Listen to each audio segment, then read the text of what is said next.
అందరికీ నమస్కారం అండి. మెహర్ రమేష్ గారు ఆంధ్ర ఎఫ్డిసి వైస్ చైర్మన్గా అయినప్పుడు మా దర్శకులందరూ చాలా సంతోషంగా ఫీల్ అయ్యారు. టీఎఫ్డిఏ మెంబర్ అందరూ చాలా గర్వంగా ఫీల్ అయ్యారు. మా కుటుంబ సభ్యులు, ప్రముఖ దర్శకులు ఆయన క్యారెక్టర్ గురించి కానీ, ఆయన చేసిన పనుల గురించి కానీ చాలా చెప్పారు. ఆ చెప్పిందే నేను మళ్ళీ చెప్పడం నాకు ఇష్టం లేదు. సో ఆయన గురించి అందరికీ తెలుసు. ఈసారి ఎలక్షన్ అయినప్పుడు కూడా ఆయన ప్రత్యేకంగా నాకు పర్సనల్గా ఫోన్ చేసి, రామారావు గారు మీరు ఛానల్ నుంచి ఉన్నారు, ఈసారి సరైన పోస్టులో పడ్డారు, మీరు టీఎఫ్డిఏ అభ్యున్నతికి పాటుపడండి అని నాకు పర్సనల్గా ఫోన్ చేసి చెప్పారు. Thank you very much sir.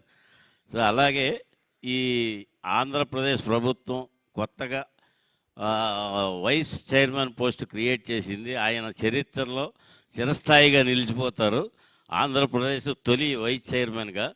అలాగే ఆయన ఆ పోస్ట్కి వన్నె తెస్తారని మన టీఎఫ్డిఏ తెలుగు ఫిలిం ఇండస్ట్రీ గర్వపడేలా ఆయన చేయగలరని మన టీఎఫ్డిఏ తరపు నుంచి నేను ఆయన్ని అభినందిస్తున్నాను, అలాగే నమ్ముతున్నాను.